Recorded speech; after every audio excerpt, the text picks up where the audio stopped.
Shabbat Shalom, Shabbat Shalom. which is peace on Yahweh's holy Sabbath day. Welcome to another holy convocation that Yahweh has enjoined unto us here in Stone Mountain, Georgia.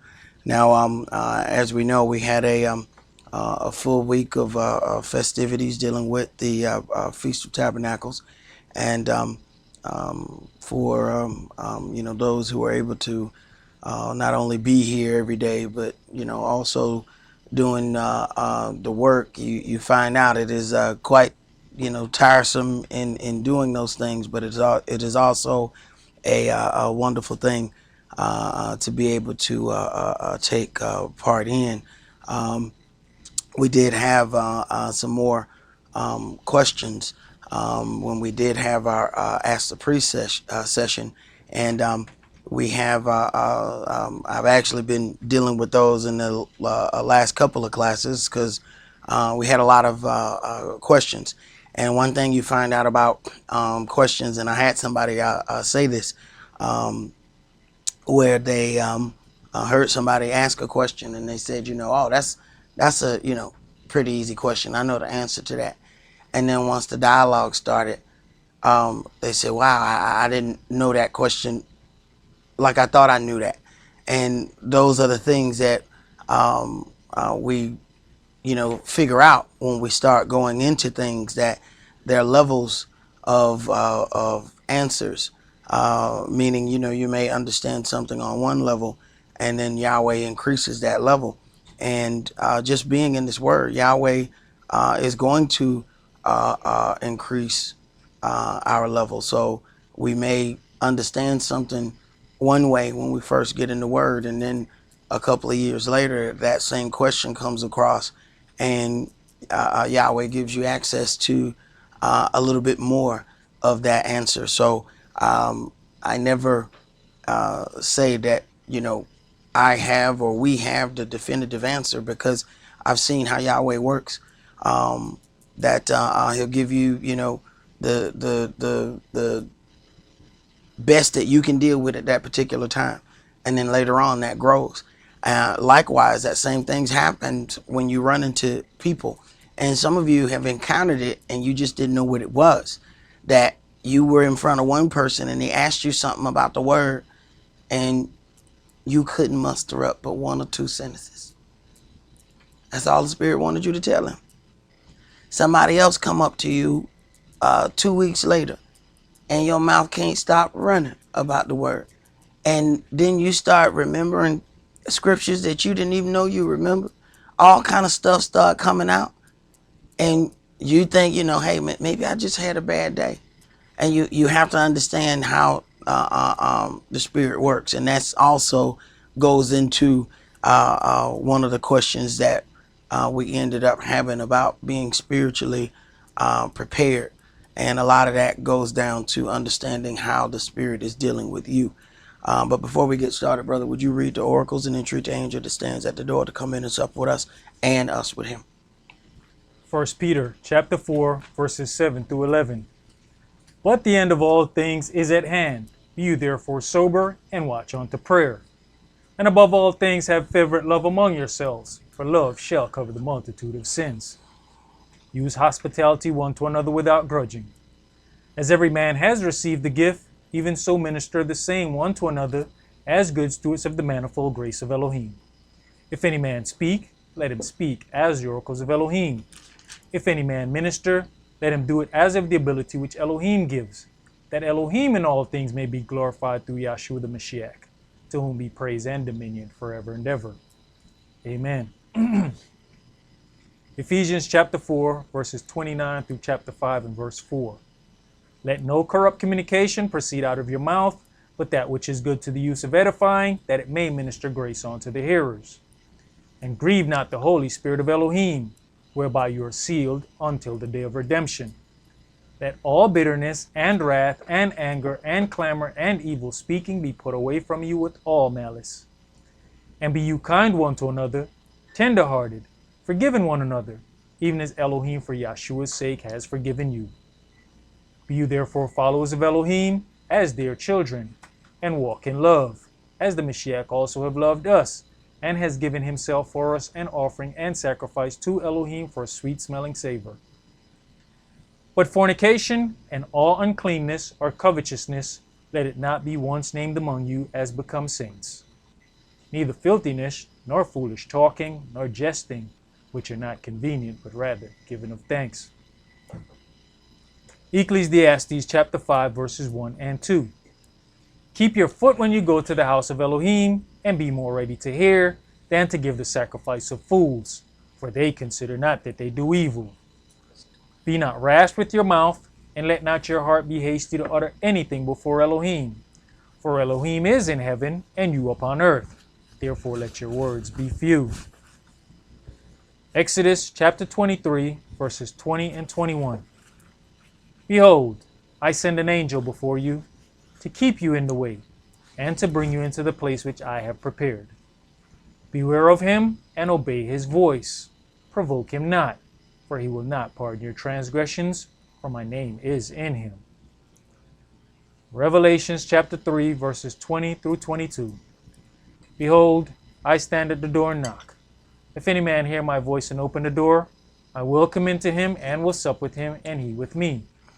To him that overcomes will I grant to sit with me in my throne, even as I have also overcame and am sat down with my Father in his throne. He that has an ear, let him hear what the Spirit says unto the churches. All right, let's begin at Deuteronomy chapter 17, and we're going to read verses 8 through 12. Deuteronomy chapter 17, and we're going to read verses 8 through 12.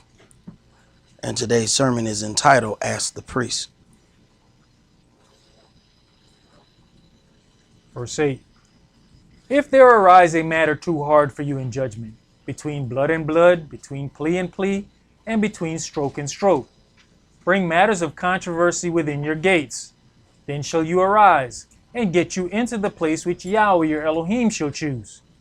And you shall come unto the priests, the Levites, and unto the judge that shall be in those days, and inquire, and they shall show you the sentence of judgment. Now, looking at this, I have a letter laying on my desk where the police chiefs of DeKalb County are wanting to meet with all the pastors and priests, so they can work out some kind of initiative with, their how policing is done. It ought to be a real interesting sit down.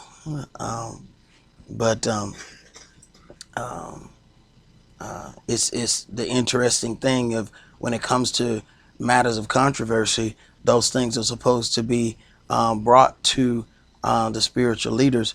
But the interesting part is, you very rarely hear any spiritual leader saying anything about some of the things that are going on. So this ought to be a interesting thing that they have there. Go ahead. Verse 10. Deuteronomy chapter 17 and verse 10. And you shall do according to the sentence which they of that place which Yahweh shall choose shall show you, and you shall observe to do according to all that they inform you. Right. See, it's part of us. We're not going to ask anything of the priest or anything, because the bottom line is most of us don't want to know, especially when it's something that we want to do anyway. Go ahead. According to the sentence of the law which they shall teach you, and according to the judgment which they shall tell you, you shall do. You shall not decline from the sentence which they shall show you, to the right hand nor to the left. And the man that will do presumptuously, and will not hearken unto the priest that stands to minister there before Yahweh your Elohim, or unto the judge, even that man shall die, and you shall put away the evil from Yisrael. All right, now let's, brother, just read Malachi chapter 2. You don't have to turn to that while he's reading that. Y'all can go to Hebrews 5. For the priest's lips shall keep knowledge, and they should seek the law at his mouth, for he is the messenger of Yahweh of hosts. Now, what you find, if you start looking at any of the things that Creflo Dollar is putting out, you'll understand that he is completely attacking any setup of law, any setup of any governing rules and regulations. He has gone about to attack it from every angle. Most of the prosperity preachers, you find that they have like an enormous amount of teachings on prosperity. Well, he already got that. So now everything you flip across the TV and look at, he's going against law. Every other sermon is against law. He's going against the commandments. He's going against all forms of what is set to be obedience unto Yahweh. And because we then have these things that says you shall not go against the things that the priest shall teach you. There are a whole lot of people not understanding how slick those things are being delivered. They don't understand that they are being poisoned against the righteous order of Yahweh our Elohim, because he'll mention all these things about law. He'll mention all of these things about how it's done away with, but he won't touch anything around Matthew 5 where the Messiah is talking about all of this law, all of the law governing relationships, all of the law governing whether or not a brother is angry with another brother, whether or not he has cause to be angry, how you deal with those things. All of that is law. He doesn't touch any of that while he's telling you to stay away from everything that even any way pertains to the law. And in the trickery, making the people feel like that if you're dealing with any righteous form of law, then you don't have any faith. So this is the trick of the devil. So if you actually go according to, Yahweh says, remember the Sabbath to keep it holy. He says, you don't have any faith because you're trying to go according to the rules and regulations. That is a trick of the devil. The same trick that the devil started in the beginning. You shall not surely die. Hebrew 5, and let's start that at verse 1. For every high priest taken from among men is ordained for men in things pertaining to Elohim, that he may offer both gifts and sacrifices for sins. Who can have compassion on the ignorant and on them that are out of the way? For that he himself also is compassed with infirmity. And by reason hereof he ought, as for the people, so also for himself, to offer for sins. And no man takes this honor unto himself, but he that is called of Elohim, as was Aaron. Right, but we have to also understand that it is written, don't marvel that Satan's ministers are transformed into ministers of light. So do understand that every leader and every teacher was not called of Yahweh Elohim. He was, it strictly tells us that in that garden there are tares planted, and the adversary of the devil plants his own teachers as well. So there are teachers that were strictly appointed by the adversary of the devil and given the doctrine to teach. Go ahead. Verse 5. So also the Mashiach glorified not himself to be made an high priest, but he that said unto him, You are my son, today have I begotten you. As he says also in another place, You are a priest forever after the order of Melchizedek, who in the days of his flesh, when he had offered up prayers and supplications with strong crying and tears unto him that was able to save him from death, and was heard in that he feared, though he were a son, yet learned he obedience by the things which he suffered. Right. Though he were a son, yet learned he obedience by the things which he suffered. And when we try to shield our children from any kind of bad things, and it doesn't, at the end of the day, it ends up not helping them. You learn obedience by the things which you end up suffering. When you do something and you have to deal with the consequences, most people who got common sense say, you know what, I ain't doing that right there no more. Go ahead. Verse 9.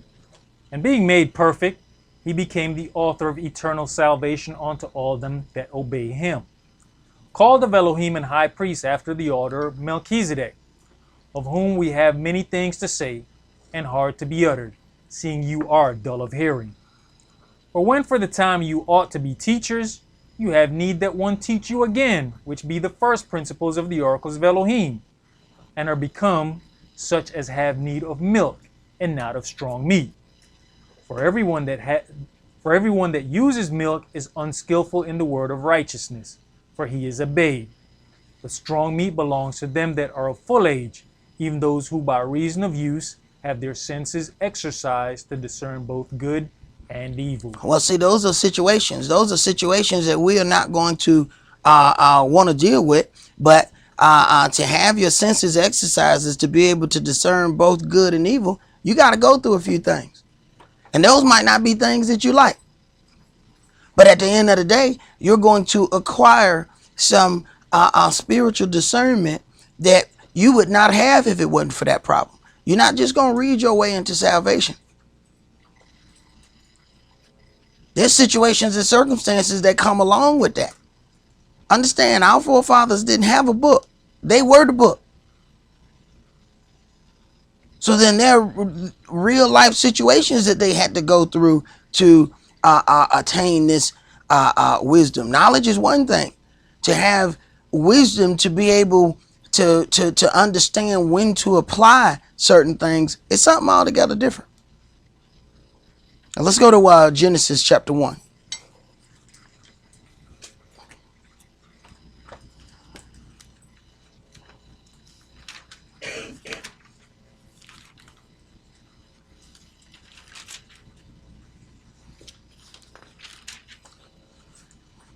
Genesis chapter 1, and we're going to read verses 26 through 28.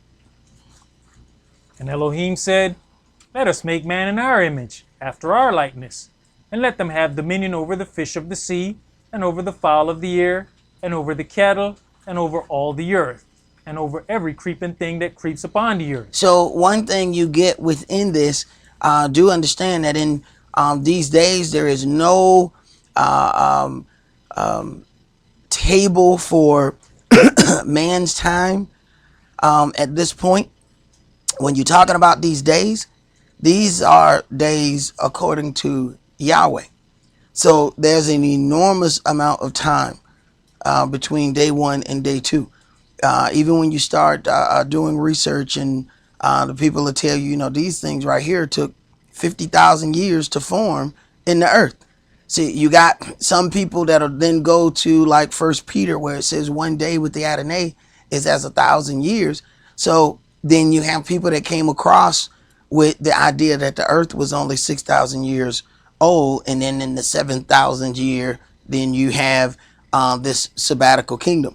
But what they don't understand is we're dealing with Yahweh's days from all of this time, because at this point, man is not even on the earth to have a sense of time.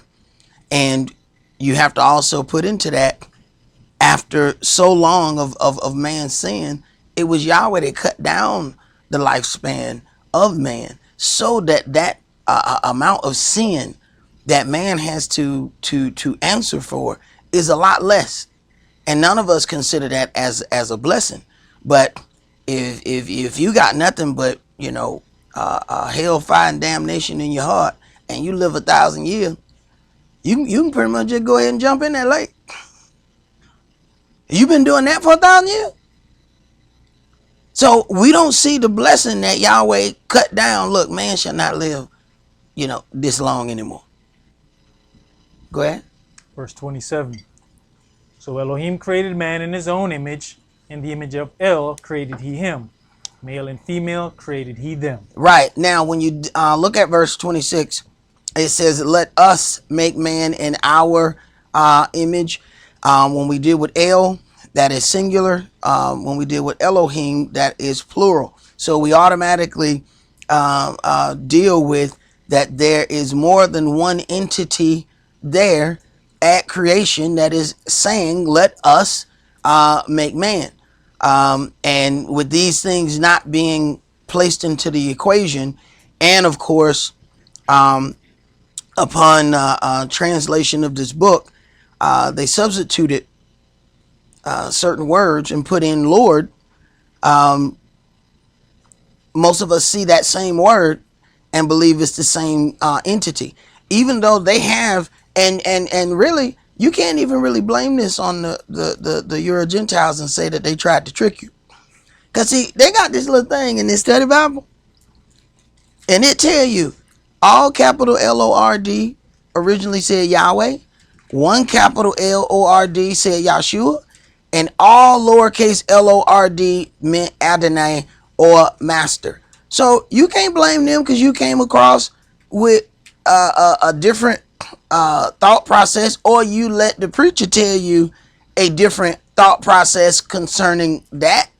When they said, man, I put it was on page 318 right there. It was a big old note right there that said Lord was a substitute. So then you got people walking around hollering, oh Lord this, oh Lord that. And the book tell you, oh, that wasn't even in there. We put that in there. They tell you openly, we put that in there. Where else are you going to get somebody who going to admit to you, we put that in there? Go ahead. Verse 28. And Elohim blessed them. And Elohim said unto them, be fruitful and multiply and replenish the earth and subdue it and have dominion over the fish of the sea and over the fowl of the air and over every living thing that moves upon the earth. Now, the question here was, is there any indication that anything that shows that Christ was on the earth during creation? Let's go to Psalms chapter 45. And this is, what I was saying, that sometimes you can get a quick answer to some things, and then there's some other things that you may need to read a few things to really get that answer. Psalms 45, and let's read verses 6 and 7. Verse 6. Your throne, O Elohim, is forever and ever. The scepter of your kingdom is a right scepter. You loveth righteousness and hateth wickedness. Therefore Elohim, your Elohim, has anointed you with the oil of gladness above your fellows. Now, if you don't understand the three connotations of Lord, and no one has explained that, then of course this doesn't make any sense. You love righteousness and hate wickedness. Therefore Elohim, your Elohim, has anointed you with the oil of gladness above your fellows. So when you come across and you hear, your God has a God, then wait a minute. Now this is starting to get confusing, and this is where people then say, well, the Bible is contradictory. It contradicts itself. So when you don't get the beginning of let us make man, see, a lot of people just put that entity and say, well, he must have been, when he says us, maybe he's talking about the angels.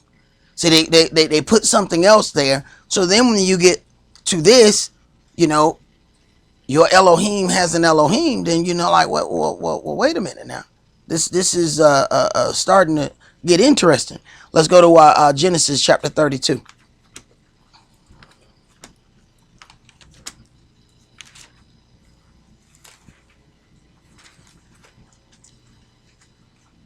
See, it's one thing knowing something, and something else knowing where to go to be able to show that particular thing within the scripture.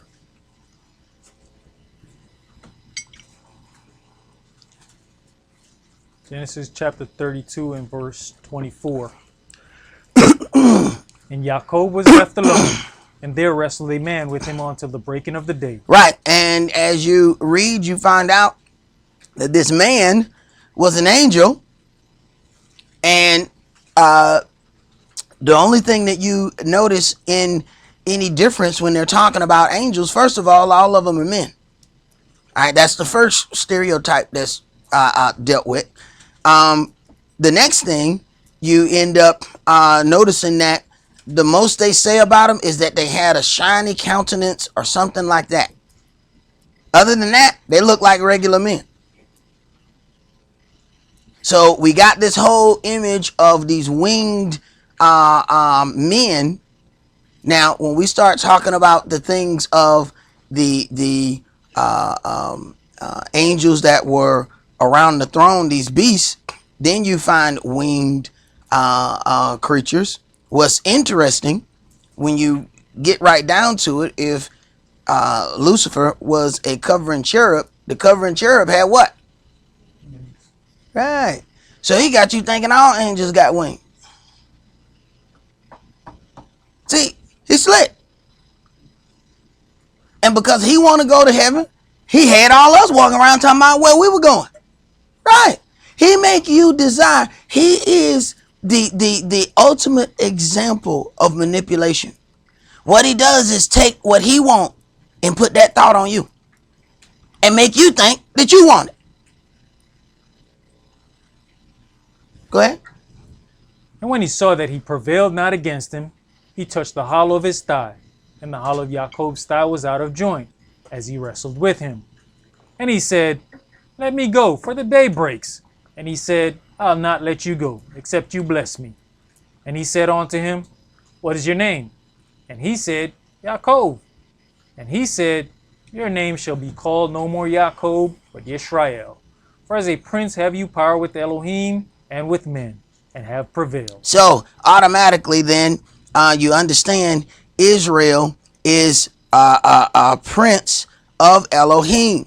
As you start going through these things to have a power, have that power as Elohim, we know that the prince is the first in line, the heir to the king. So then we have to start doing what we call etymology. And in etymology, you then break down the word to see where that comes from. So when we look up Israel in Strong's, we get H3478. Now, what we first get is a symbolic name of Jacob, typically of his posterity. All right, Israel. And then at the bottom, you got Y, and then Israel is giving you how to pronounce it. Israel. All right. So, as we then go through that, at the top, it says from 8280 and H410. So in etymology, you then start breaking this down. So now we need to go to those two words and see what they are. So we go to H8280, which is Sarah. And it's a primitive root to prevail, have power as a prince. So then you got Shara and El, Israel. So you see how those things then end up coming together. When we go then to H410, we get El, strength as objective, mighty, especially the Almighty. So when you talk about El, it has God / Elohim. Elohim would of course be plural. El is singular. And let's go. I want to go to Genesis chapter 17 so that you can see in Hebrew there's a masculine form of a word and then the feminine form of a word, because automatically we're seeing Shara right there. Let's go to Genesis 17 and verse 15.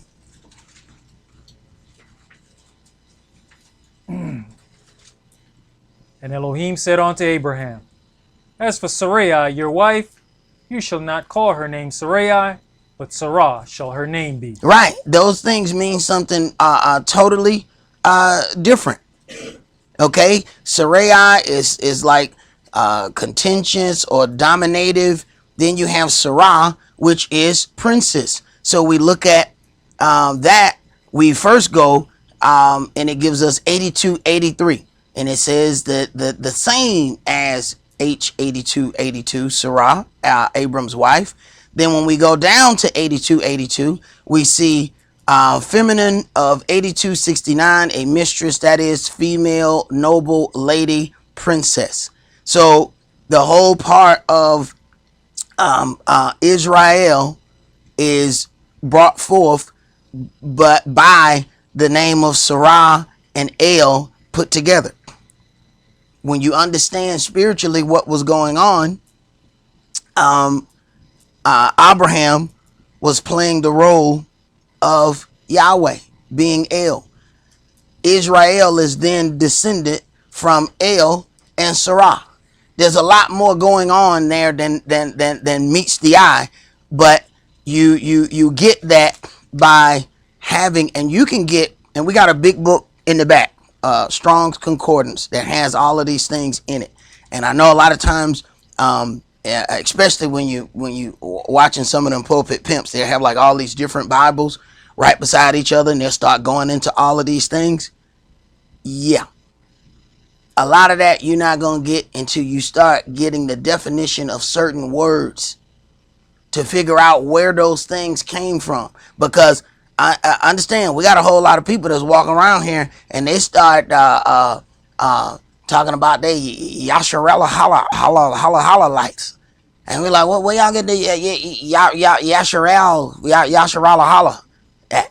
See, so they gonna try to go to Paleo Hebrew and do all of these things, and we're gonna get to some of those things of how they tried to jump from one part to another part to come up with something. And Yahweh is all about timing and when he does certain things, and you just can't go back and insert something wherever it is you think it fits. Let's go to Luke chapter 3.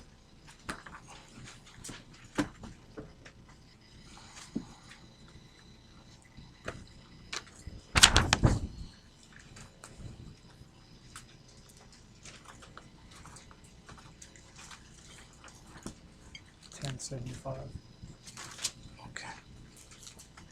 All right.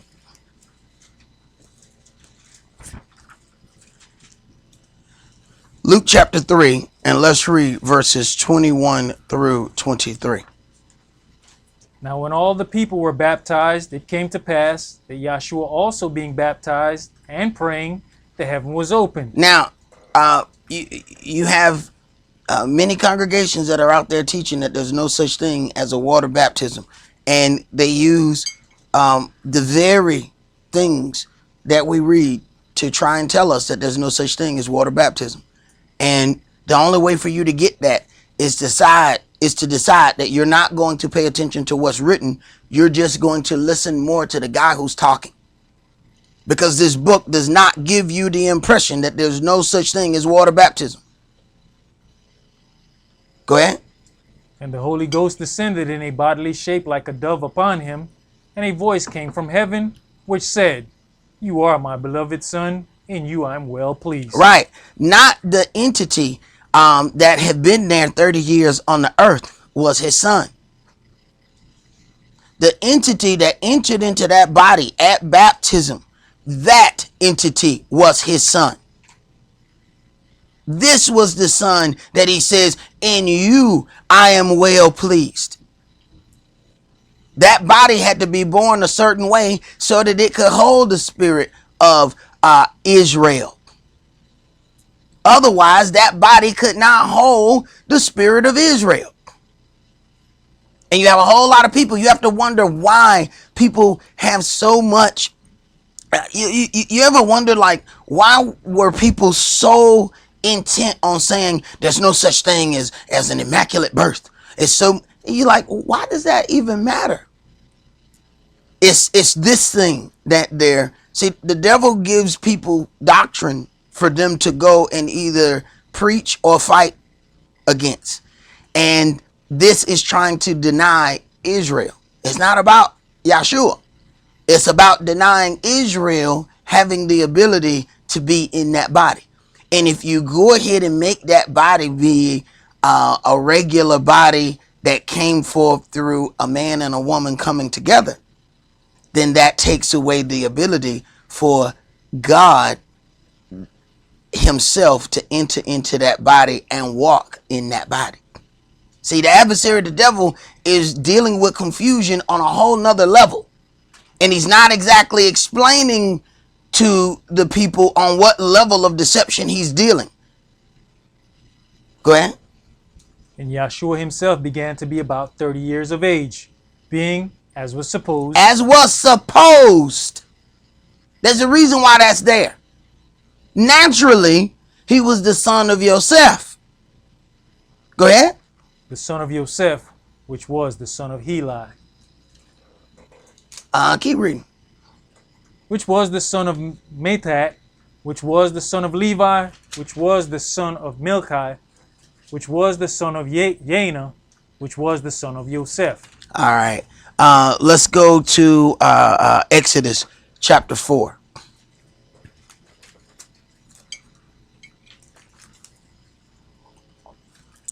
Exodus chapter 4, and we're going to read verse 22.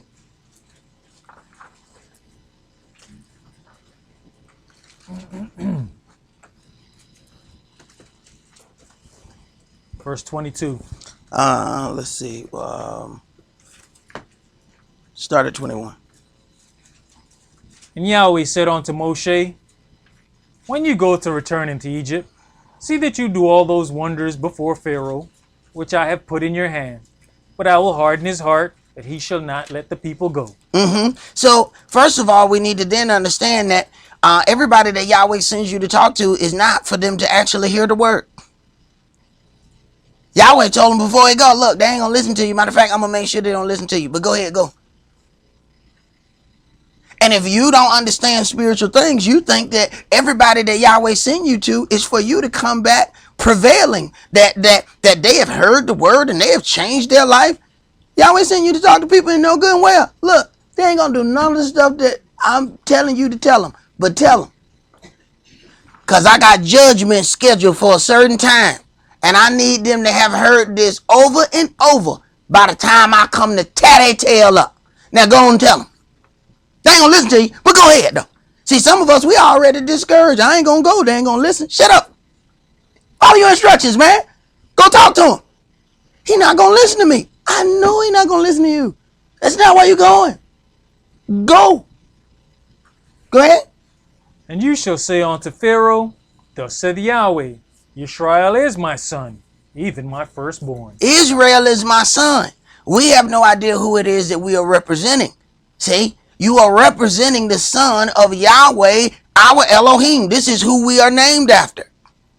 So when we talk about let us make man, then we see how, so the question was, can we prove or show where Christ is there at the beginning?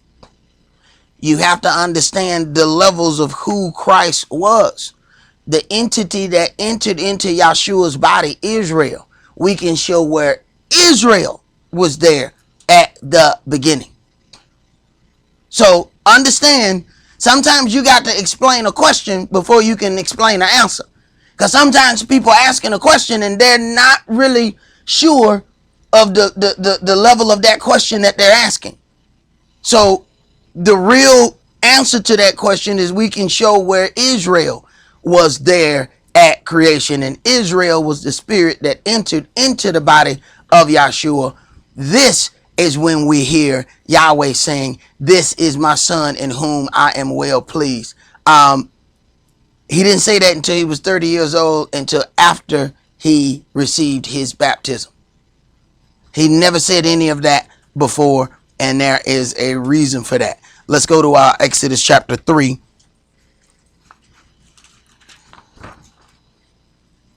And let's read verses 13 through 15. So then we have Israel, let us make man. We have Israel setting everything up. We then have the whole family named after Israel. So we have all of that set up. We have the family of Israel. All of that is gone forth. Now, Yahweh is about to introduce himself. Go ahead. Verse 13. And Moshe said unto Elohim, Behold, when I come unto the children of Israel and shall say unto them, the El of your fathers has sent me unto you, and they shall say to me, what is his name? What shall I say unto them? Right. Because at this point, they don't know anything about Yahweh. Every name that you see in this book before this point ends in El. This is all they know, El Shaddai. Go ahead. And El Shaddai said unto Moshe, Yahweh. And he said, thus shall you say unto the children of Israel, Yah has sent me unto you. Right. Now you got to pay attention to what happens right there in verse 14. And Elohim said unto Moshe, I am that I am. Now this is a whole sentence. Then he says, thus shall you say unto the children of Israel, I am. So this was first by the tetragrammation YHWH. Then you have I am have sent me. So at the end of the day, his name is Yah. The rest of the part behind that is a statement of his power. I am that I am. Like when we say Alexander the Great, we know the Great ain't part of his name. We know that ain't his last name yet. Might speak to Mr. the Great, please. You know that's not his name. It is a statement of his power. It's Alexander the Great, but you don't say them without one another. If you say Alexander, they might say, who are you talking about? You say Alexander the Great, but like, oh, okay, I know what you're talking about. So his name is Yah. The rest of the stuff is a statement of his power. So you have a whole lot of people that says, you got people that say Yahweh. You got some that say Yahoo. You got some that say Yah. As long as you got Yah in it, you can leave me alone with the rest of it. You can miss me with the rest. And see, you can get a whole lot of other Bibles and a whole lot of different translations. They ain't going to tell you none of that. You ain't going to get none of that. I don't care how many Bibles you get. There's certain things that you're going to have to pull that Strong's out, and you're going to have to look at what word was there originally, and then look at the definition of that word. Because sometimes people do that on their own, but what you need to see is how did you arrive at that? See, when I used to cheat in class, that's how I got caught. The teacher said, well, that is a right answer. Now show me how you got it. Huh? What you mean? Because, you know, if you doing multiplication, you can back up and do division and show that same answer. Say, all right, back up, do division, do all of that. Now show me how you got this answer. So I can show you exactly how I got it. Show me. That's how I got it. I looked at her paper. Let's go to John chapter 1.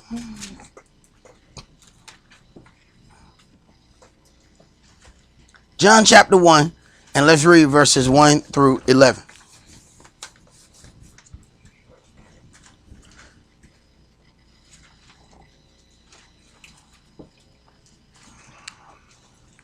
Yohanan chapter 1 and verse 1. In the beginning was the Word. And the Word was with Elohim. And the Word was Elohim. Now see, this throws people off that don't understand the three entities. See, this is how they end up dealing with the Trinity, but they deal with the Trinity out of order. See, if they want to deal with the Trinity, I don't have no problem with the Trinity. I just don't believe it the way you believe it. Not understanding that, they then push all of this into one entity. But it is clear here, especially if you keep reading, this thing is explained in the New Testament. In the beginning was the Word was with Elohim, and the Word was Elohim. But that's confusing if you don't know the other part. Go ahead. The same was in the beginning with Elohim. So now, what he was in the beginning with himself? See, that's that ventriloquist act that they said, you know. He said, well, this is my son in whom I'm well pleased, but I'm talking about myself, which is myself, and I'm pleased in myself. Look at me go. Yeah, it don't make no sense. But if you don't know the rest of that, then you buy that story. Go ahead. All things were made by him, and without him was not anything made that was made. Right. So this is why some When they say, all you ever hear them say is, thank you, Jesus. They never thank the Father because they don't know it like that. And they go past this and say, well, see, he is God. So they understand it on a level, but that level is not completely right. You never hear anybody thank the Father. All you hear all day long is, thank you, Jesus. Thank you, Jesus. Go ahead. In him was life, and the life was the light of men. The life was the light of men. It said, let there be light. Right? He said, let there be light. If he was the light, that light was there before the sun was created. Then you have those people who want to have this new moon or have their Sabbath according to the moon. That was something he created. His rest was not based on what he created. His rest was based on the completion of the work here on earth. Go ahead. And the light shines in darkness, and the darkness comprehend it not. There was a man sent from Elohim whose name was Yohanan.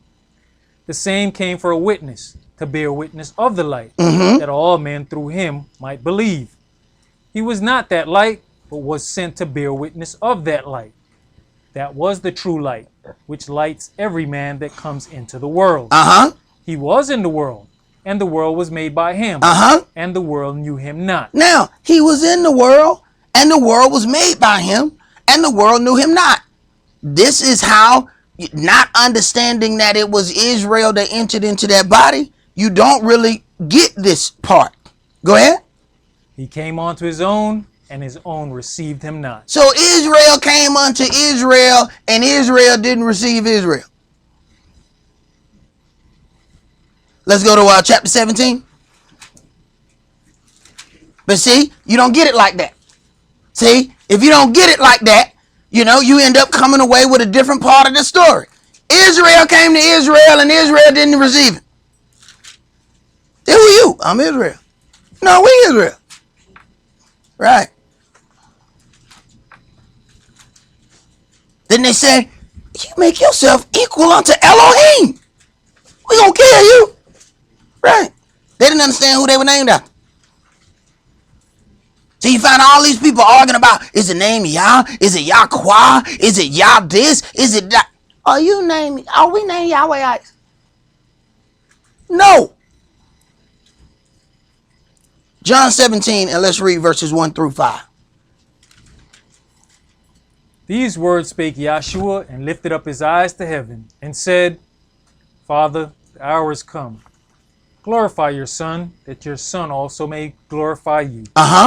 As you have given him power over all flesh, that he should give eternal life to as many as you have given him. And this is life eternal, that they might know you, the only true Elohim, and Yahshua the Mashiach, whom you have sent. Right. The Mashiach constantly verifies the Father. So how somebody else gets another doctrine is because they just like another doctrine.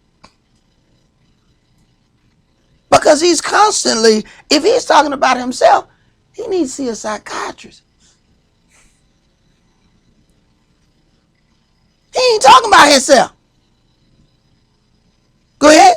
I have glorified you on the earth. I have finished the work which you gave me to do. And now, O Father, glorify you me with your own self, with the glory which I had with you before the world was. So before I created all this, give me the glory that I had with you before this mess. Because now I got to come here and redeem these people that I said, let us make. Then they did something stupid. Then I got to come down here and shed blood, which I didn't even have, for this creation of mine. Ain't no different than some of y'all. What? The kids would be crying, can we get a dog? Can we get a dog?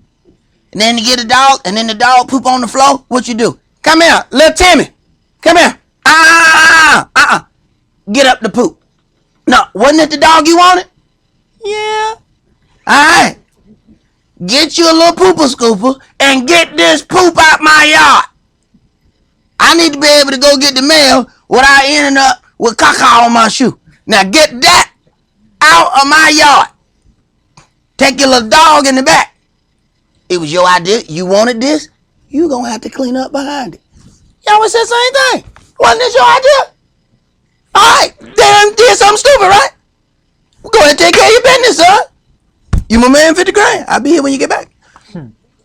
Did we finish that? Yes. Let's go to Exodus chapter 6.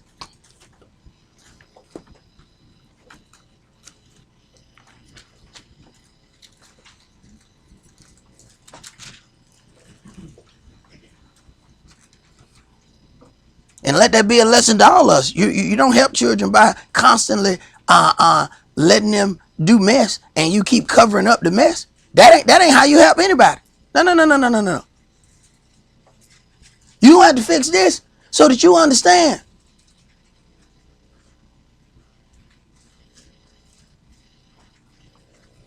Exodus chapter 6, verses 1 through 3. Then Yahweh said unto Moshe, Now shall you see what I will do to Pharaoh, for with a strong hand shall he let them go, and with a strong hand shall he drive them out of his land. And Elohim spake unto Moshe, and said unto him, I am Yahweh. And I appeared unto Abraham, unto Esaac, and unto Jacob by the name of El Shaddai.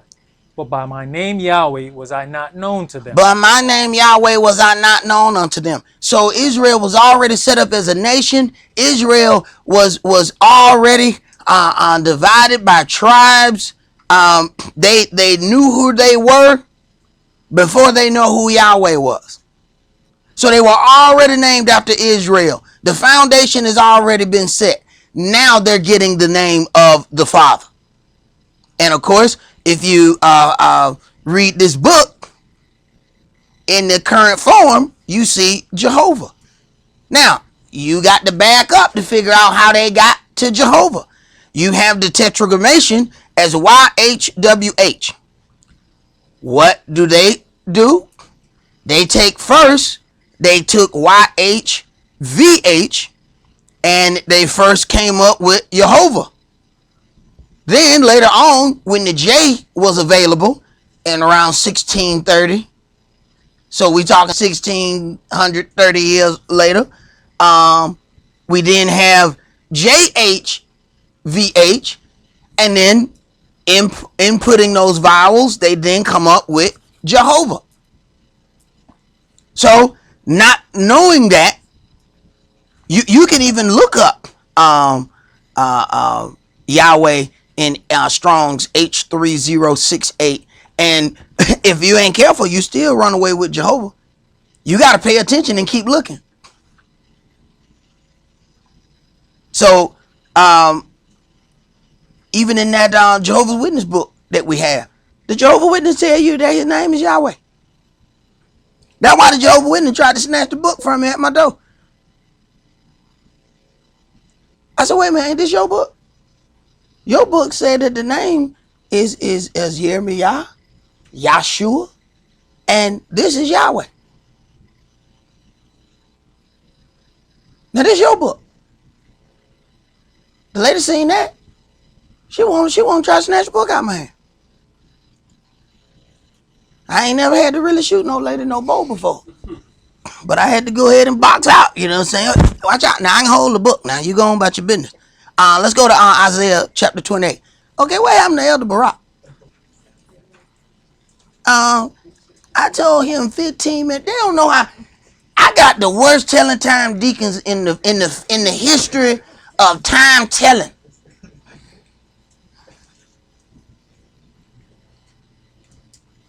It's 2 o'clock. I said 15 minutes. Isaiah 28, verse 1 through 14.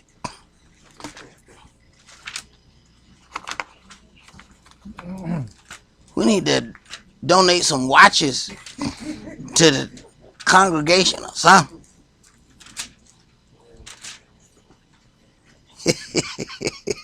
Isaiah 28 and verses 1 through 14. Woe to the crown of pride, to the drunkards of Ephraim, whose glorious beauty is a fading flower, which are on the head of the fat bellies of them that are overcome with wine. Behold, the Adonai has a mighty and strong one, which is as a tempest of hail and a destroying storm, as a flood of mighty waters overflowing, shall cast down to the earth with the hand. The crown of pride, the drunkards of Ephraim, shall be trodden under feet, and the glorious beauty which is on the head of the fat valley shall be a fading flower, and has the hasty fruit before the summer, which when he has looked upon it, sees, while it is yet in his hand, he eats it. He eats it up. In that day shall Yahweh of hosts be for a crown of glory, and for a diadem of beauty unto the residue of his people, and for a spirit of judgment to him that sits in judgment, and for strength to them that turn to the battle to the gate. But they also have erred through wine, and through strong drink are out of the way. Right. This wine and strong drink is the various doctrines that we have allowed ourselves to take a hold of. When you talk about what ended up causing Israel that problem coming out of Egypt, it was that mixed multitude. That mixed multitude, they didn't really come out of Egypt for the same reasons that we came out. They just wanted to be free of Egypt. And as soon as they got free of Egypt, their direction was not to serve Yahweh. So then that ended up causing us some issues. Go ahead. The priest and the prophet have erred through strong drink. They are swallowed up of wine. They are out of the way through strong drink. They err in vision. They stumble in judgment. Right. They stumble in judgment because when you start mixing all of these other things together, it's hard to render righteous judgment when you have seven different principles floating around in your head, and it's not just Yahweh. You got this God over here, you got that God over there, you got all of these other things. You can't just deal with judgment then according to the way that Yahweh has said it. Go ahead. Verse 8. For all tables are full of vomit and filthiness, so that there is no place clean. Whom shall he teach knowledge? And whom shall he make to understand doctrine? Them that are weaned from milk and drawn from the breast. For precept must be upon precept, precept upon precept, line upon line, line upon line, here a little and there a little. For with stammering lips and another tongue will he speak to this people. So it's already prophesied that with stammering lips and another tongue is a language. Yahweh already knew that, hey, when I send these people to the four corners of the globe, they're going to all learn different languages. This is why Yahweh made sure that the book was translated. So you got some people that say, of course we do etymology and we break these words down and we look at the Hebrew setting. But then you have some people that say, hey, if you don't speak full Hebrew, then you're not going to understand anything that this word say.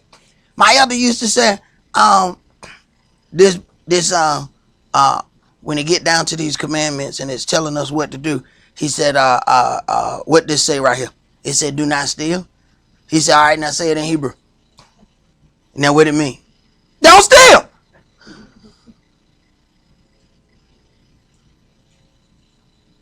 So when you consider that with all of the things around the earth, what is, you can go to Afghanistan. Guess what language they still speak? You go to China. Guess what language they still speak? Right. See, Yahweh know, look, go ahead and let the Gentiles translate this because they're the ones that are conquering the earth and they put forth their language in every other land. So you find that those people speak their language and English too. So Yahweh made sure translated in English. And even when they tried to get slick with some stuff, Yahweh like, hey, I got that. Don't worry about it. I'll set all the rest right when I come. But take care of this business right here. Because see, if you ain't careful, then the adversary of the devil got you over here trying to learn 15 other languages. And you can't walk in righteousness because you still trying to learn alphabets. See, the adversary is slick. Did you finish that? No, sir. Isaiah chapter 20 verse 12. Go ahead. To whom he said, this is the rest wherewith you may cause the weary to rest, and this is the refreshing, yet they would not hear. But the word of Yahweh was unto them, precept upon precept, precept upon precept, line upon line, line upon line, here a little and there a little, that they might go and fall backward, and be broken, and snared, and taken.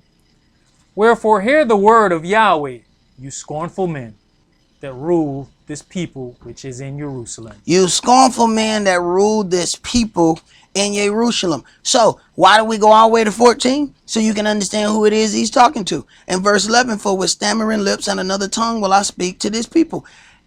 And we went down far enough so you can understand that he's talking to Israel. That you're not going to even speak your own language. These are the very things that the imposters try to use against you when you're on the internet dealing with things. What you talking about? You don't even speak the language. Yeah, I know, because I can, right here, this book say that we were going to be spread all across the globe and that we was not going to speak our language. So how the hell you speak? And who sent you somewhere? See, I can backtrack these things and figure out how Israel got down into Africa, how Emperor Titus came and killed 1.2 million of the children of Israel, sent the rest to work in the salt mines of Africa. We can't figure out how they got to Germany, though. I keep trying to get somebody to tell me how y'all got to Germany, because I can't find that in this book. They want to tell you how they came out of Germany and how they were given the land. No. Hit rewind. Show me how you got there. How you get there? How you just miraculously come out of a place that we can't figure out how you got there? Right. Because you was already there. That's why you can't tell us how you got there. Because you was already there. That's where you come from. Let's go to 2 Corinthians chapter 12.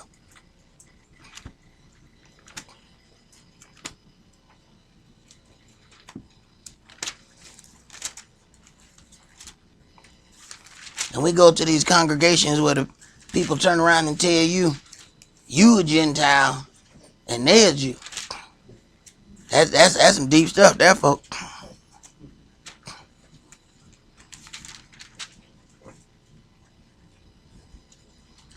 Second Corinthians chapter 12, and let's read verses 2 through 5. And this question was, what is the third heaven? I knew a man in the Mashiach above 14 years ago, whether in the body, I cannot tell, or whether out of the body, I cannot tell, Elohim knows.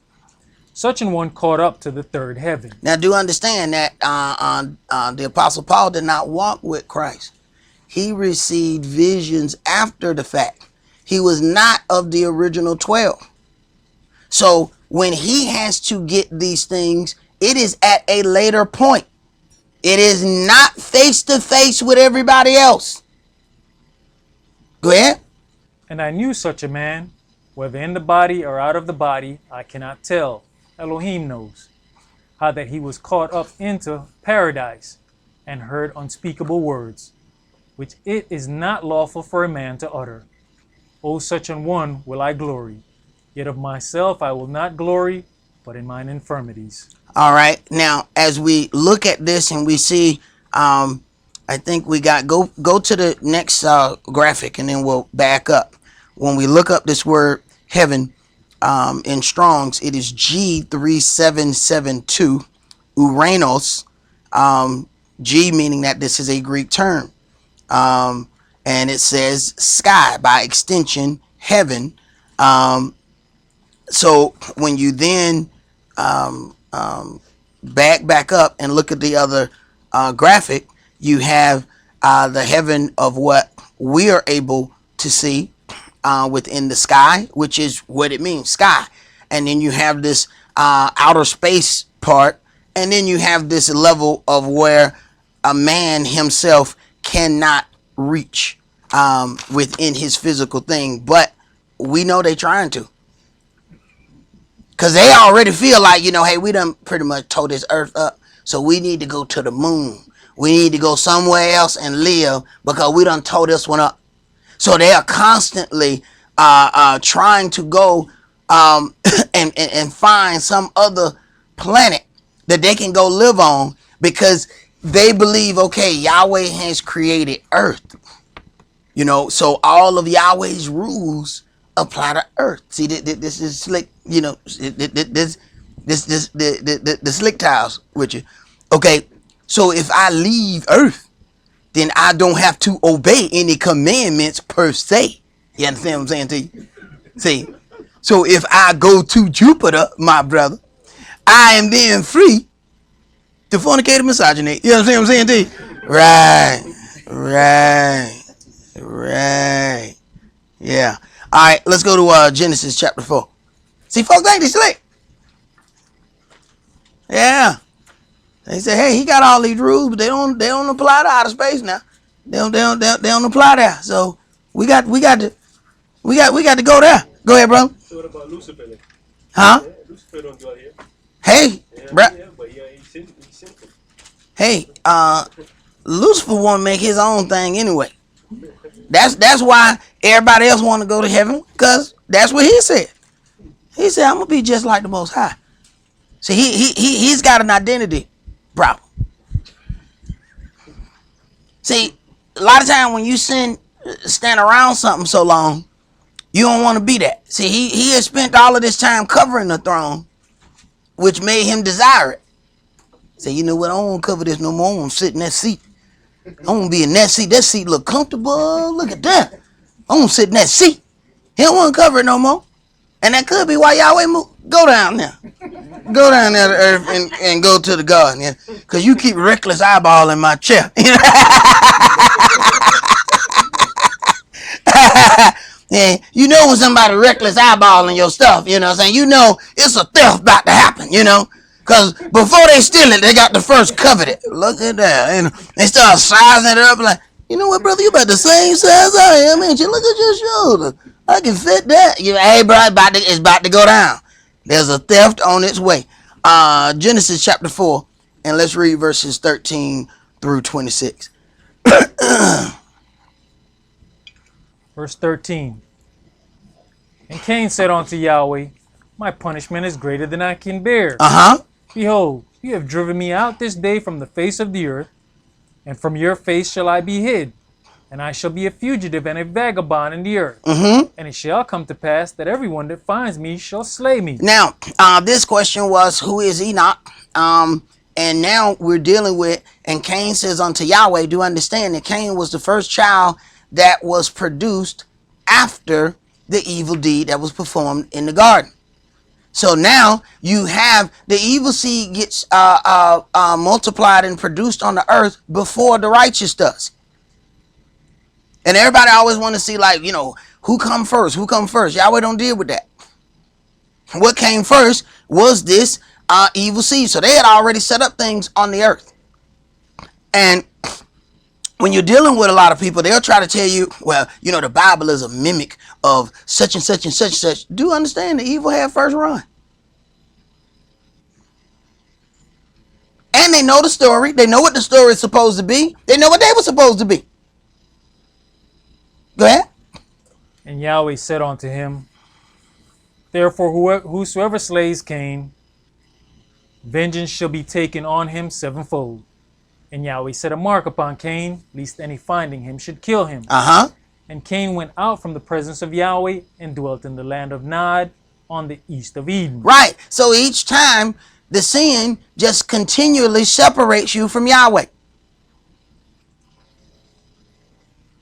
So we have separation in the garden. We then have separation again once the seed of that deed turn around and pass that same thought process on. Go ahead.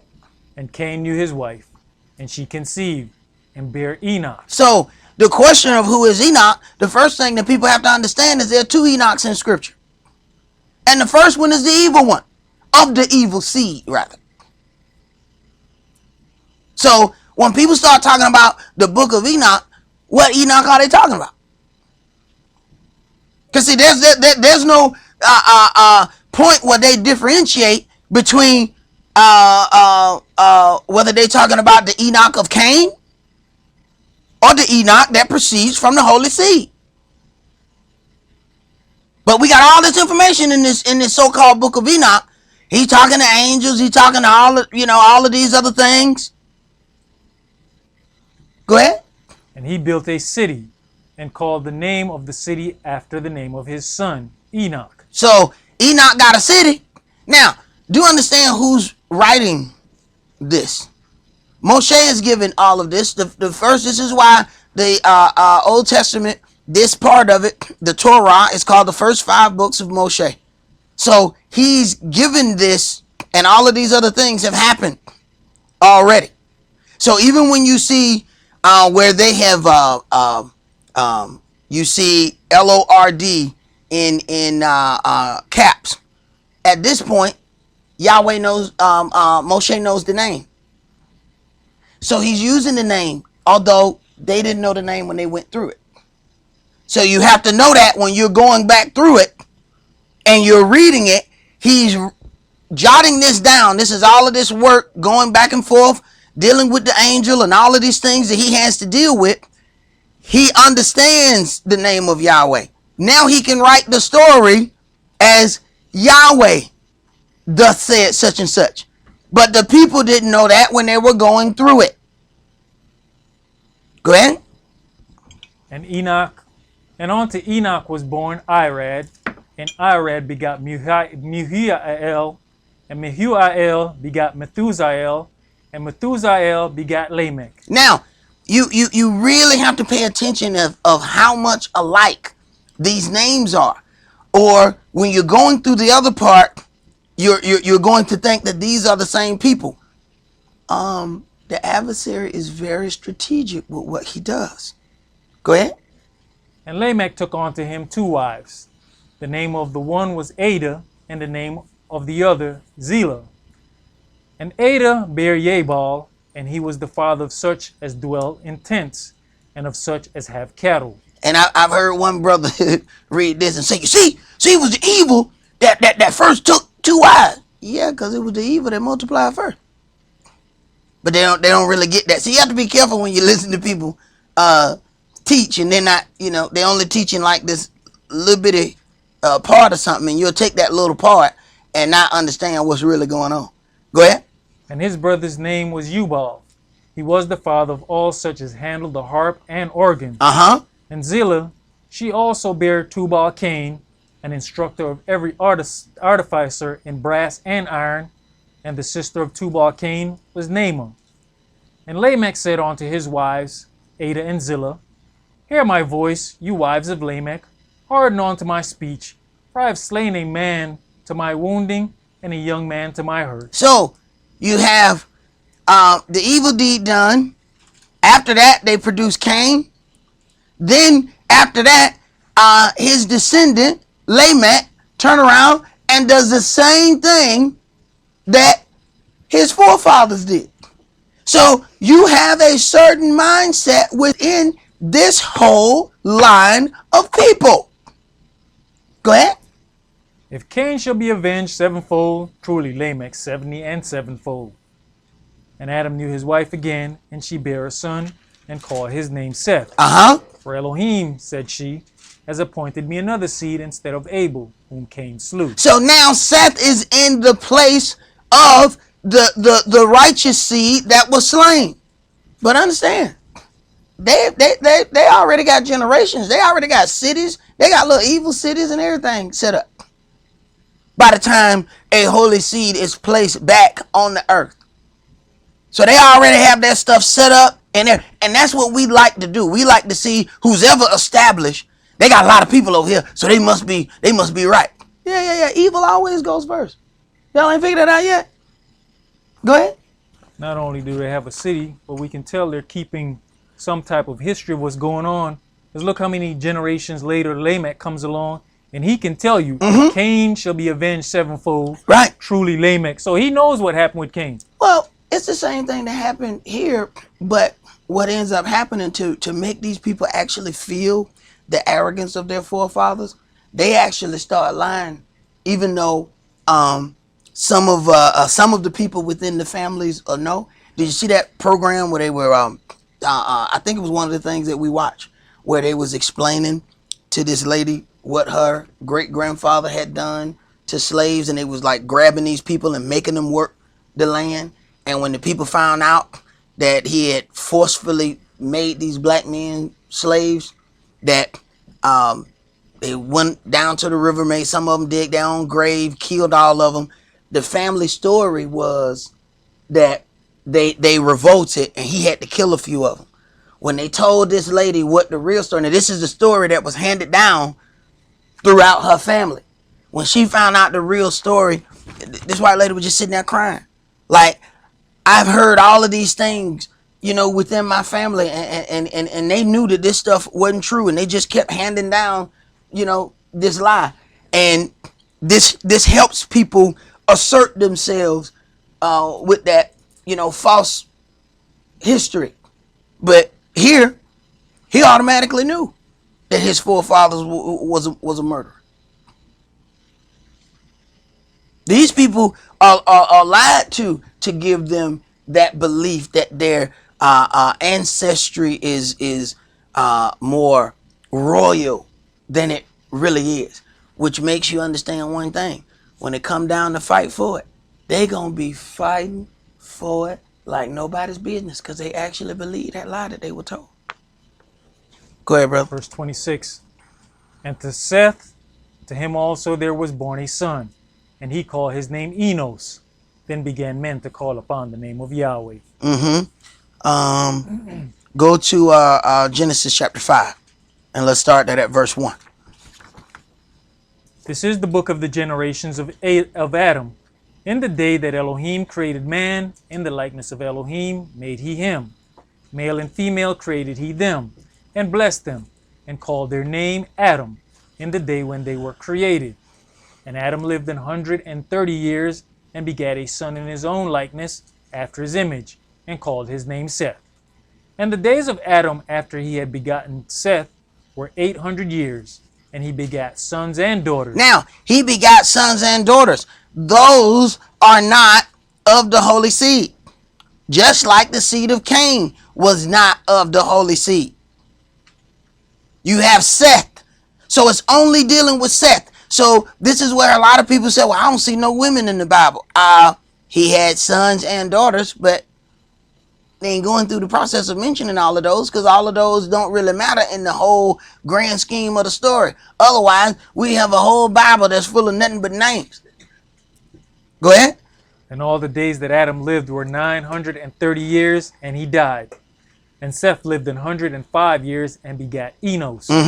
And Seth lived after he begat Enos 807 years, and begat sons and daughters. Right, and it's not telling you any of those sons and daughters because they are not of the holy seed. Just this one. This is why Yaakov was so much called a blessed man, because every son that proceeded out of his loins was a holy seed.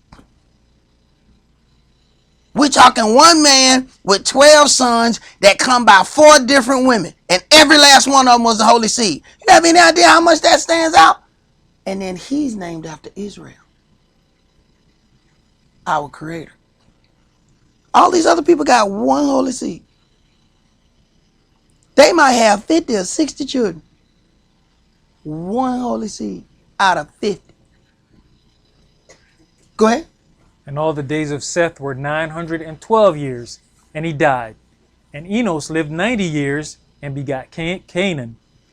And Enos lived after he begat Canaan 815 years, and begat sons and daughters. And all the days of Enos were 905 years, and he died. And Canaan lived 70 years, and begat Mahalalel. And Canaan lived after he begat Mahalalel 840 years, and begat sons and daughters. And all the days of Canaan were 910 years, and he died. And Mahalalel lived 65 years, and begat Yared. And Mahalalel lived after he begat Yared 830 years, and begat sons and daughters. Now, you start looking, these names are going to start sounding just like the ones of the evil seed. But do understand, the adversary already know the story. So he starts mimicking before Yahweh even get a chance. So you go back and look at the names of the descendants of Cain, and they're so much like the names of the descendants of Seth. See, what we have seen here on the earth is that somebody does something and the mimicker is the second one. Lucifer's so good, he mimicked, but he started before you. You say, you know, I'm going to have a child and I'm going to name him such and such. Lucifer said, I'm going to have a child first. And I'm going to name him what you going to name yours, but I'm going to name mine before you get to name yours. So then everybody going to think yours is the imposter, but my imposter going to come before yours. There it is. Adversary slick. Go ahead. Verse 17. And all the days of Mahalalel were 895 years, and he died. And Yared lived 172 years, and begat Enoch. And Yared lived after he begat Enoch 800 years, and begat sons and daughters. And all the days of Yared were 962 years, and he died. And Enoch lived 65 years, and begat Methuselah. Right. So Lucifer has already got an evil seed within the lineage of Cain, which was Enoch, but that was a long time before. And he already got a city and everything named after him. Now you get the other Enoch, which was the real one, but he come later. Go ahead. And Enoch walked with Elohim after he begot Methuselah 300 years, and begot sons and daughters. And all the days of Enoch were 365 years. Right. So then that was the real seed. Now, hold your place. Turn back. Let's go to Genesis 4 and verse 17. Now we got Methuselah, and you heard all that, and you heard Enoch. Now, I want you to back up, go to 4 and 17, and start reading again. And Cain knew his wife, and she conceived, and bare Enoch. And he built a city, and called the name of the city after the name of his son Enoch. And unto Enoch was born Irad. Irad. Sound a lot like that other one, right? All right, keep reading.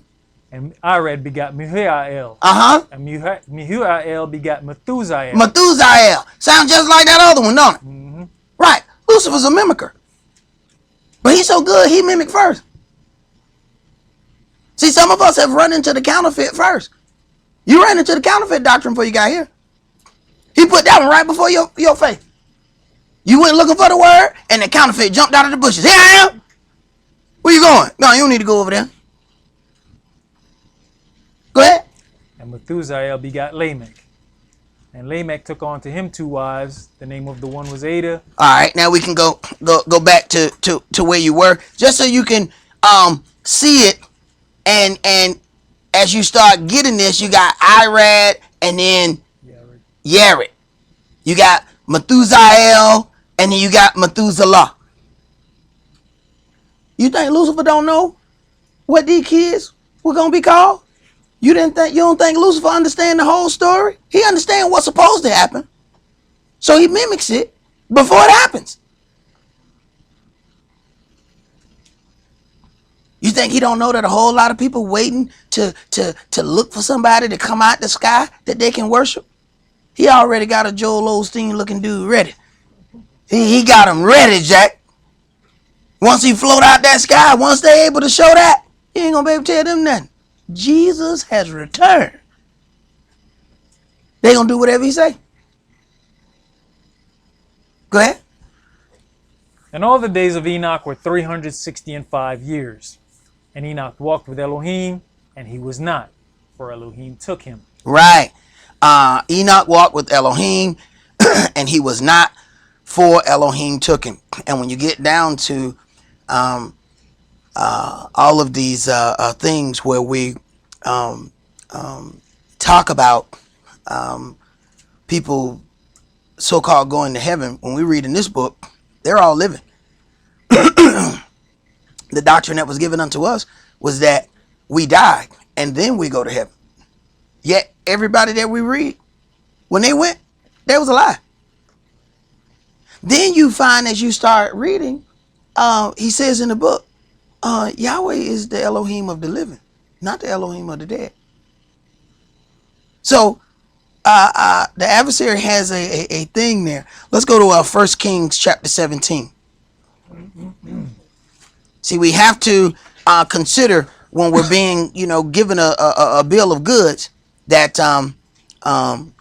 Moshe mentions about this city that was named after the Enoch of the seed of Cain. But he never mentions anything about a book of Enoch that was there by the righteous seed Enoch. Now, why would he mention a city that was named after the seed of Cain, but never mention a book that was written that came from the holy seed Enoch? If he was going to leave out something, he would have left out something about the evil one. Why would there be a book? And he don't mention the book. Because understand, if we're talking about a book of Enoch, understand how old that book got to be. This book got to be before Moshe. And then who kept the book? Because they were slaves in Egypt. Where the book go? How they get it? They didn't even know Yahweh's name. But they supposed to know angels. They supposed to know all these other things. That the book of Enoch has given them all of this information about heaven and angels. Direct names of angels. But they don't know Yahweh's name yet. Anybody think that's strange? Because it sure sounds strange to me. And what's ironic is when you start reading about the angel who dealt with Yaakov. Yaakov asked him his name. The angel said, "What you want to know my name for? Seeing it is secret. You don't need to know my name. My name ain't none of your business." The angel wouldn't tell him his name.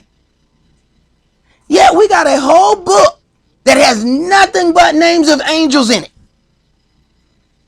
And you want to tell me that the angel who came to Israel said none of your business? But Enoch was able to get all these angels' names, and somehow he was able to come back to earth to drop the book off. Because we still ain't figured out how the book got back. It said Elohim took him, right? The part we missed was Elohim took him, but he left the book. We don't see that. So if he took him and the book dropped, while he was on his way up and he dropped the book, all right? So he dropped the book. Well, see, that wouldn't even be possible because he had to go to heaven first to find out the angels. Then he still got to drop the book somehow.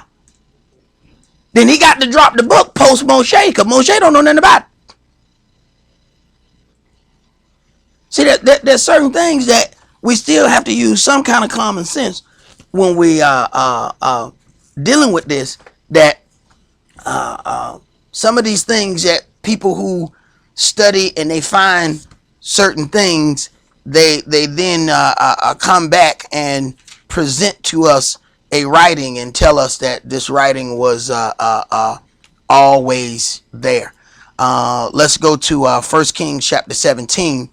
And this question was, what is spiritual preparedness and how do you get into that? Now, we had a question before, and this kind of goes on the back of that when we started dealing with when was, the time in dealing with those things and then being spiritually prepared for that second Exodus that Yahweh has prophesied that will come upon the children of Israel. I never tell people not to get physically prepared as far as being able to hold yourself up into that point. But at the end of the day, it ain't a whole lot of things you're going to be able to take with you.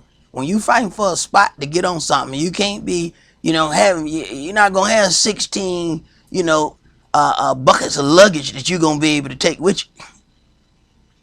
Because see, Yahweh has a tendency, Yahweh going to snatch all that stuff anyway. So you have to pay attention to what happened in the first Exodus. He brought us down to bare minimum. Why? To humble us. He even took food away from us. We don't even consider that having access or constant access to food is an inflammatory thing that causes you to exalt yourself against Yahweh. We don't even consider that. We're able to just get something to eat at the drop of a dime. You just jump up, go down the street, get you some fast food. when you consider that when somebody have to eat, that they got to skin an animal, sit there and cut it open, let it drain, hang it upside down. You got to drain, let all the blood go out. That's not exactly fast food. It ain't very fast at all. You want fast food? Oh, you want some fruit. That's the only thing you're going to get fast. See, if you want to eat fast, you finna eat some vegetables. That's what you about to eat. See, that's how that goes down. Because if you want some meat, some flesh, it's going to take a minute. And we never consider that as a humbling thing, but Yahweh did that then, and he's going to do the same thing again. So you can pack as much jerky if you want. You're going to run out. You're going to run out. Right. Because he got a point to prove. See? So if you pack everything you can figure out, just pack it. Just pack it. Just get all you get your little electronic fire starter. Get all that. Get all that. It's going to run out. Trust me. Because Yahweh will go from here to Bangladesh to prove one point. And he got several points that he got to prove to us. Because we done got accustomed to how life goes in the daughter of Babylon. And Yahweh got to prove to you that that don't mean jack. And some of us say it, but we don't really believe it. But Yahweh knows how to influence you in certain ways. A little nice little change of perspective. Let's go to 1 Kings chapter 17, and let's start that at verse 1. And Eliah the Tishbite, who was of the inhabitants of Gilead, said unto Ahab, As Yahweh Elohim of Israel lives, before whom I stand, there shall not be dew nor rain these years, but according to my word. And the word of Yahweh came unto him, saying, Get you hence, and turn you eastward, and hide yourself by the brook Cherith, that is before Jordan. And it shall be that you shall drink of the brook, and I have commanded the ravens to feed you there. So go to this place, and you're going to be sustained, even though there's all of this stuff that's going to be going on in the earth. I'm going to sustain you in this place. Go ahead. So he went and did according to the word of Yahweh, for he went and dwelt by the brook Cherish, that is before Jordan. And the ravens brought him bread and flesh in the morning, and bread and flesh in the evening, and he drank of the brook. Now, he did not eat the ravens. Okay? Ravens are unclean. Okay? He commanded the ravens to bring him stuff. All right? So I don't want to hear nobody talking about, yeah, man, we're going to cook some ravens. No, we're not. No, we're not. Okay? We are not going to cook no ravens. Go ahead. And it came to pass after a while that the brook dried up, because there had been no rain in the land. Now, the brook dried up. See, this is that thing where people have to understand how Yahweh uses natural things to direct spiritual things. So a lot of times when we're being directed spiritually, we just want somebody to float down the hall. Hey, Esau, get up and go to Stone Mountain. No. What happened was Yahweh gave me Hail and Decatur, and then I had no choice but to run to Stone Mountain. See, that's how I got to Stone Mountain. Then nobody float down the hall and say, Esau, you shall start a congregation. It shall be in the mountain of stone. No, that ain't what happened. That's not what happened. That's not what happened. That's not what happened. Keep reading. And the word of Yahweh came unto him, saying, Now, the brook done dried up. All right? So, he ain't got nothing to drink. Go ahead. Arise, get you to Zarephath, which belonged to Zidon, and dwell there. Behold, I have commanded a widow woman there to sustain you. So, not only has Yahweh now set forth where he gonna go, he has created this natural thing to make sure that he's pushed in the spiritual direction that he has to go in. So, we have to learn to look at those natural things and connect them to the spiritual thing that we're supposed to be doing. But we have a tendency to not want to put those things together. So Yahweh has already put these things together. Dried up the brook. So you got to go away from him. Oh, and there's a widow woman I've already commanded to sustain you. Now it's very interesting about the widow woman that he has commanded to sustain him. She can't even sustain herself. But see, he got to go at this point. Because the widow woman about at the end of her rope. Go ahead. So he arose and went to Zarephath. And when he came to the gate of the city, behold, the widow woman was there gathering of sticks. And he called to her and said, Fetch me, I pray you, a little water in a vessel, that I may drink. And as she was going to fetch it, he called to her and said, Bring me, I pray you, a morsel of bread in your hand. And she said, As Yahweh Elohim lives, I have not a cake, but a handful of meal in a barley, and a little oil in a cruse. And, behold, I am gathering 2 sticks, that I may go in and dress it for me and my son, that we may eat it and die. So we finna have our last meal. I ain't got nothing else. I'm down. This is it. I'm about to die. So the brook got to dry up so that he can get to the woman before she prepare her last meal. See, so when you talk about being spiritually prepared, that just means making sure that you're able to receive the instructions that the Spirit gives to you. Imagine Yahweh gave him instruction the first time, go to the brook. Now what if he was like, no, I'm going to stay right here at the brook, because I got the water, I got the ravens, I got everything I need right here. I don't want to go nowhere. But he got to leave there because this woman is at the end of her rope. So Yahweh has finished with him there. Now you need to be over here. I got another job for you to do right here. Go ahead. And Elias said unto her, Fear not, go and do as you have said, but make me therefore a little cake first, and bring it on to me, and after make for you and your son. Right. Now, this is a heavy statement right here. You know, I know you've been to make your last meal, but make mine first. What? What? Now, she don't know him like that. You know what I'm saying? Wait a minute, bro. I don't know you, bro. Bro, you talking about I'm down to my last meal. You talking about make you something first? What? Go ahead. For thus said the Yahweh Elohim of Israel, the barrel of meal shall not waste, neither shall the cruse of oil fail, until the day that Yahweh sends rain upon the earth. So, people want to tell you that, you know, if you deal with that Old Testament, you're not dealing with any faith. You understand how much faith that's got to be had for you to have enough stuff for one meal, but you're going to make yours for the priest first? And they tell you, if you deal with that Old Testament, you ain't got no faith. I don't know what part of the Old Testament they read. Go ahead.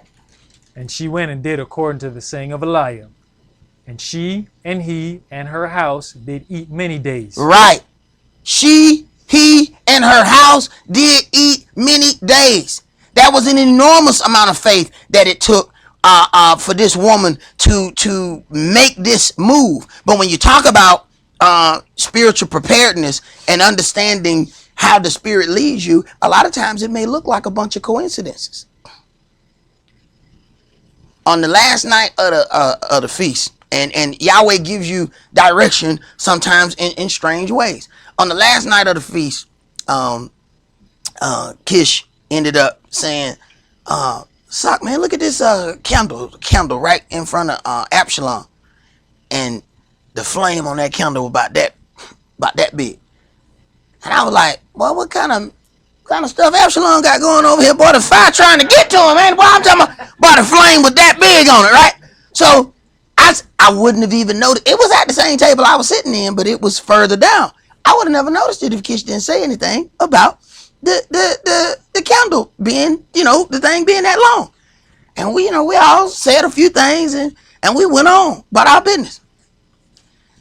Next night or so, I wakes up, I think, it was one of them days where I was trying to catch up on that sleep, right? And I woke up right in the middle of Dr. Oz. And he was talking about candles. And he had this woman on. The woman had a candle. And she tried to blow the candle out.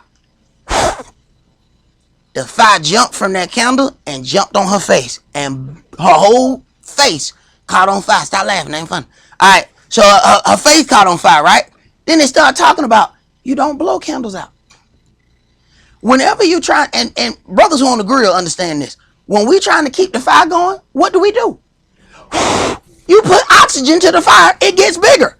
This is why, blowing out candles on your birthday is a really bad idea anyway, which we don't do. But you know what I'm saying? You can turn around and catch your whole face on fire. Somebody happy birthday and it end up being your death day. Okay. So then he started going through these things about the candle.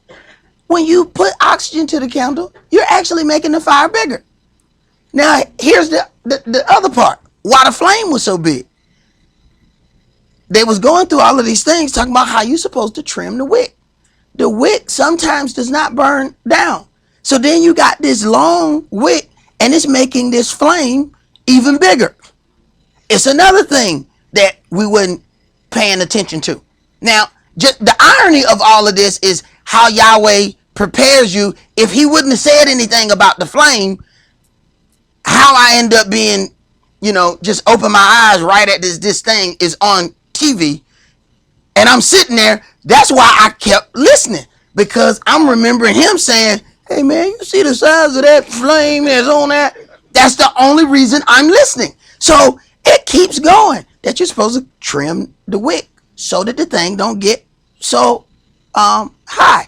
So as the woman tried to blow out, and they had this woman on there, she got burned things on her face and everything.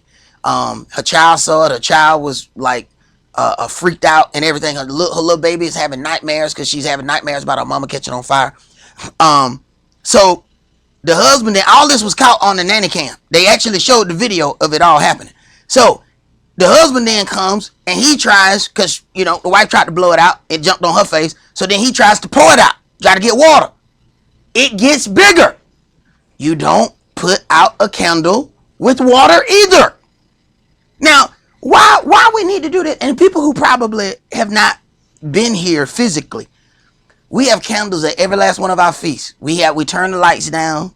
We have candles at each and every table. Apparently, Yahweh needed me to do a candle etiquette class because we have candles in here. Okay, so then as he tries to pour water on it, the fire jumps up even more. Now, he got a big hand full of fire. So then he tries to at this point, he just got to get it out the house. So he takes it out the house, and as he goes out the house, and this candle in a small glass, he takes it out the house, and as soon as he gets it outside, it explodes. Wow! Sends the glass and everything everywhere.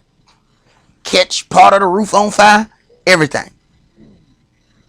Now, this one little thing that I know for a fact we ain't got in here is the little snuffers. You're supposed to strangle the fire, cut off all the oxygen to it. Now, Lael was saying back in the days, they used to just use a spoon. You put the spoon on top of the thing and you smother the fire and put it out. So, and to this day, we've been blowing on all the candles, and either one of us, and then we got these nice garbs on, you know what I'm saying? Wow, you know what I'm saying? Brother, catch on fire up in here. They can be like, man, the Holy Spirit going down all. Look at that. Yeah, no, it was Yahweh, because I seen fire and smoke. It was in cloud. No. No, that's just brother trying to blow out a candle. Look at it, go down there.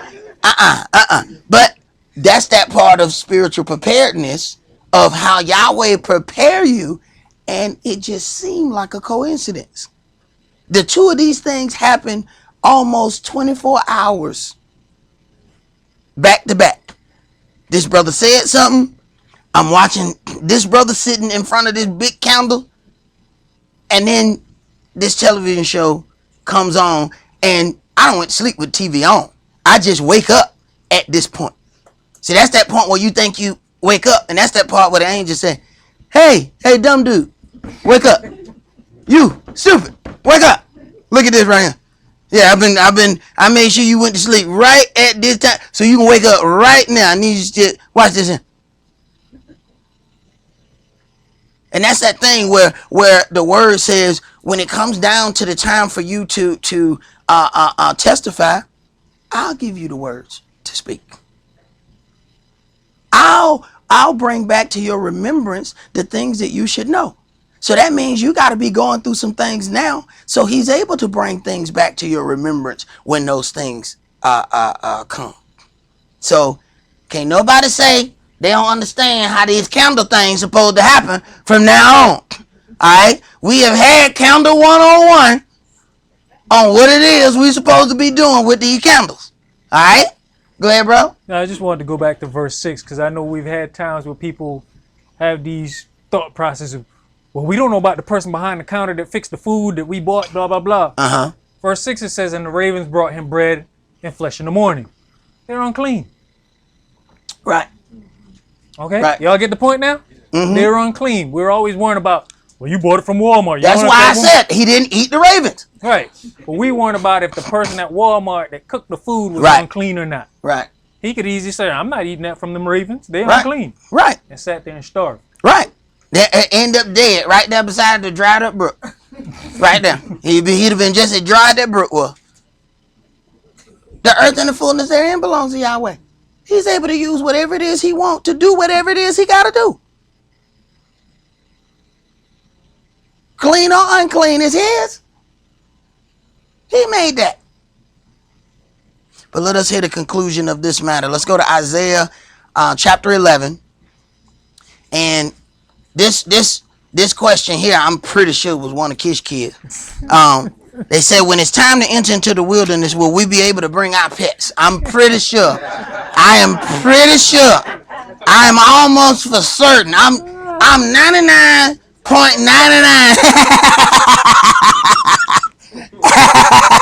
You sure it wasn't one of those, can we have a dog? Hey, it could have been.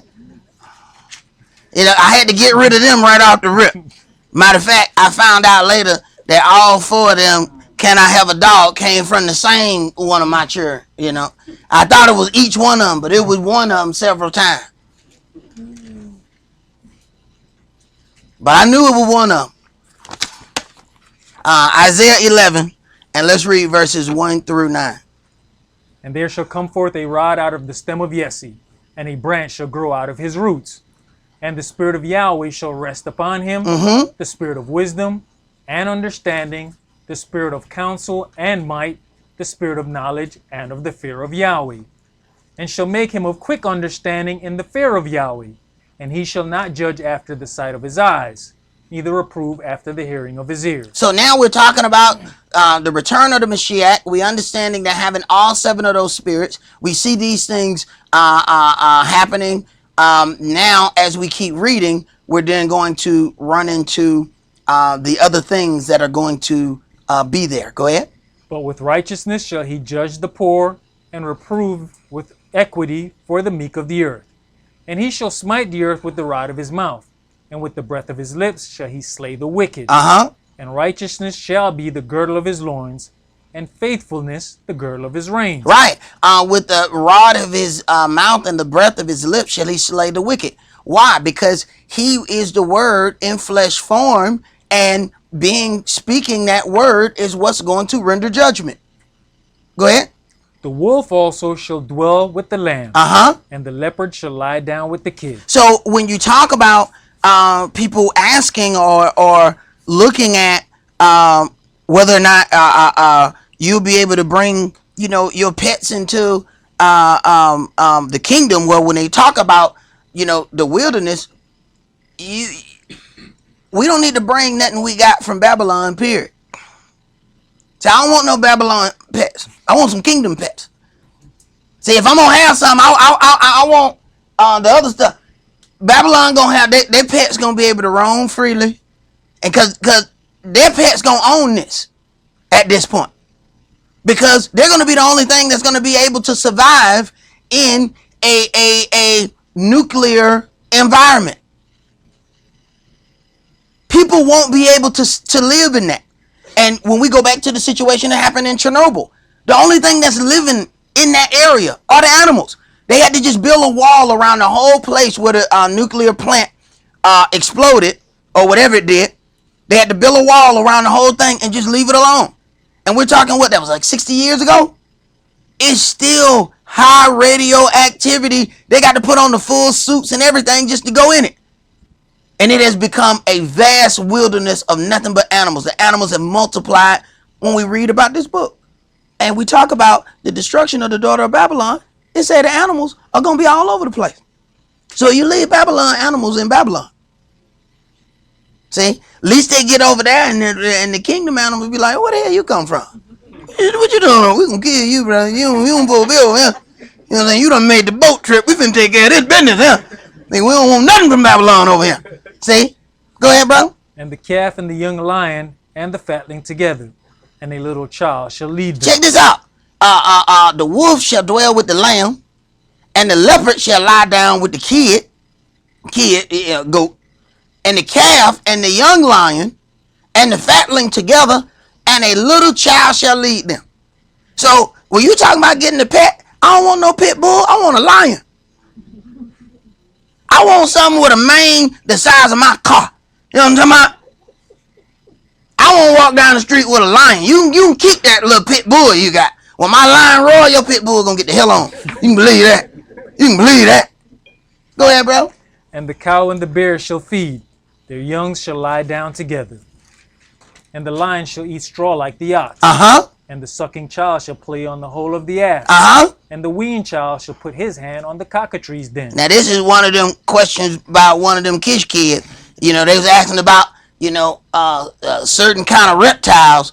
But understand something. It say, and the sucking child shall play on the hole of the ass, and the weaned child shall put his hand in the cockatrice's den. Hey, they still got snake. And they ain't not getting hurt by them.